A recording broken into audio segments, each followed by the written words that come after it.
जिक्र करते हैं जिसकी याद में महफिल सजा के बैठे हैं, जिनको पीराने पीर रोशन दमीर आलम के दस्तगीर शहंशाह बगदाद सैयदना शेख अब्दुल कादिर जीलानी बगदादी रज़ियल्लाहु ताला अन्हु कहा जाता है। आप उनकी जात में देखो, ये तीनों सिफतें बददर्जाए अतम मिलेंगी। अल्लाह फरमाता है वो ईमान वाले मददगार जो नमाज कायम करते हैं। मेरे गौसे आदम ने 40 साल तक इशा के वजू से फज्र की नमाज अदा फरमाई। सुभान अल्लाह जी। 40 साल तक इशा के वजू से फज्र की नमाज अदा फरमाई। 40 बुजुर्ग ऐसे हुए हैं जिन्होंने इशा के वजू से फज्र की नमाज अदा फरमाई।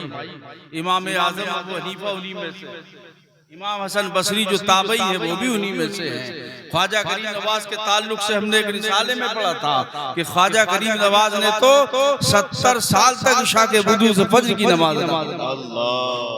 अब मुझे आप बताइए ये नमाज कैसी कायम कर रहे हैं? 5 वक्ता नमाज जो रात भर इबादत में गुजारे तो 5 वक्ता तो छोड़ने का कोई सवाल ही पैदा नहीं, वो तो फर्ज है। उसके अलावा नवाफिल पढ़ते। मेरा रब फरमाता हदीस कुदसी है, आका फरमाते यतक़र्रबु इलैया अब्दी बिन नवाफिल, मेरा बंदा नफली इबादत के जरिए मेरा कुर्ब हासिल कर लेता है। फराइज और वाजिबात के अलावा जब वो नफली इबादत करता है तो उसकी वजह से वो मेरे करीब हो जाता है, वो मेरा कुर्ब हासिल कर लेता है। और कितने करीब हो जाता है? इतना करीब होता है, इतना करीब होता है कि जिस आंख से वो देखता है मैं उसकी आंख हो जाता है, जिस कान से वो सुनता है मैं उसका कान हो जाता है, जिस हाथ से वो पकड़ता है मैं उसका हाथ हो जाता हूँ, जिस पाँव से वो चलता है मैं उसका पैर हो जाता हूँ, और जो जबान से बोलता है मैं उसकी जबान हो जाता हूँ। अब मुझे आप बताइए, बोलना गौसे आजम का, जबान इनकी है, बोलना रब का है, कान इनके हैं, सुनना रब की तरफ से है, आंख इनकी है, देखना रब की तरफ से है, हाथ इनका है, पकड़ने की कुदरत रब की तरफ से है, पाँव इसका है और चलने की ताकत रब की तरफ से है। और क्यों ना हो कि जिस्म के आधा इसके हैं और काम करने की जो कुदरत है वो रब की तरफ से है। इसीलिए मेरे नबी ने फरमाया कि अल्लाह का वली जब जमीन पे चलता है तो पूरी रूए जमीन 2 कदम का रास्ता बन जाती है। 2 कदम का रास्ता यानी 2 कदम में वो पूरी जमीन को तय कर जाता है। हजरत शाह अब्दुल अजीज दब्बाग मगरिबी रहमतुल्लाह ताला अलैह अपने हुजरे में तशरीफ फरमा है, अचानक खड़े हो गए और एक पैर उठाया आगे रखा, दूसरा पैर उठाया आगे बढ़ाया, फिर पीछे फिर बढ़ाया, फिर पीछे हटा लिया। मुरीदों ने पूछा हजरत क्या कर रहे हैं? फरमाया जमीन नाप रहा। क्या मतलब? कि मेरे नबी ने फरमाया ये 2 कदम का रास्ता है तो जमीन नाप के देख रहा हूँ। तो पूछा नाप ली? फरमाया हाँ नाप ली। कितनी बैठी? फरमाते उतनी बैठी जितनी मेरे नबी ने फरमाया। एक कदम रखा तो बीच में और दूसरा रखा तो पार जा रहा था, इसलिए मैं पीछे हटा। कदम में अल्लाह का वली पूरी रूए जमीन को तय कर जाता है, इसीलिए उनके न आने में देर लगती है न जाने में देर लगती है। और सुनिए, हमारे गौस बगदाद शरीफ में है जो इराक में है, हजारों मील की दूरी है। और आप कहोगे चलो अच्छा, जब जाहिरी हयात में थे तब चले जाते होंगे, कोई बात नहीं है, लेकिन अब तो पर्दा फरमाए हुए 900 साल का जमाना लगभग गुजर गया, अब कैसे आ सकते हैं? तो मुफ्ती साहब तशरीफ फरमा है, उलमाए किराम तशरीफ फरमाते हैं और बयान फरमाते हैं कि अल्लाह वाला जब तक जाहिर रहता है तो उसकी ताकत उतनी नहीं होती है जितनी पर्दा फरमाने के बाद उसकी ताकत आ जाती है, उसकी ताकत में इजाफा हो जाता है जब वो पर्दा फरमा लेता है। तो जब गौस जाहिरी हयात में अपने चाहने वालों के घर चले जाएं, जहां चाहे चले जाएं, हजारों मील की दूरी पर चले जाएं, तो क्या वो गौसे आदम आज अपने चाहने वालों की महफिल में नहीं आने पर कुदरत रखते हैं? वो यकीनन आ सकते हैं, क्योंकि नबी ने फरमाया ये तो पूरी जमीन नहीं हो गई ना, यहाँ तक बगदाद से यहाँ तक पूरी थोड़ी हो गई, वो तो नबी ने फरमाया पूरी रूए जमीन, बस 2 कदम का रास्ता, सिर्फ 2 कदम। तो ये अल्लाह वालों ने, अल्लाह वालों की शान है और अपने रब ने अपने महबूब के सदके उन्हें ये शान और ये मकाम अता। तो नमाज ऐसी कायम करे कि 40 साल तक इशा के वक्त से फजर की पढ़े। अच्छा तो रात को क्या करते थे? इशा के वुजू से फजर की नमाज पढ़कर सो जाते तो वुजू टूट जाता। अब सुबह को नया वुजू करना पड़ता। तो फिर रात में क्या करते थे? तो कुरान अपने महबूब बंदों की तारीफ बयान करते हुए इरशाद फरमाता है, वल्लज़ीना यबीतूना लिरब्बिहिम सुज्जदन व क़ियामा। ये वो लोग हैं जो रातें इस हाल में गुजारते हैं कि खड़े हो गए तो एक की क़याम में सुबह हो गई, झुक गए तो एक रुकू में सहर हो गई, और सजदे में सर रख दिया तो एक ही सजदे में सुबह कर दी। ये इनकी शान।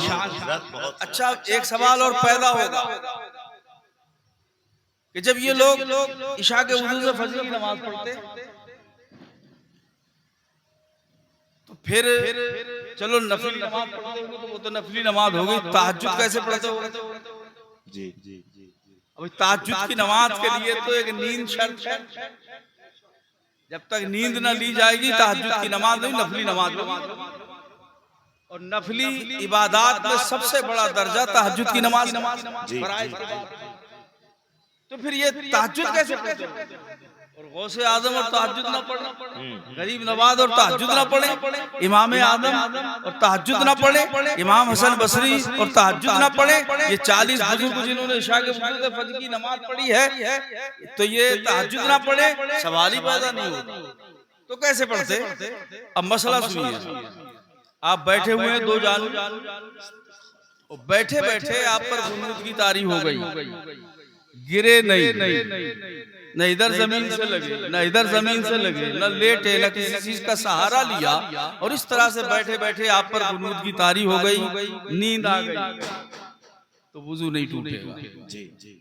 गिर गए, जमीन से लग गए, किसी चीज का सहारा लेकर नींद आ गई, तब वुजू टूट जाएगा।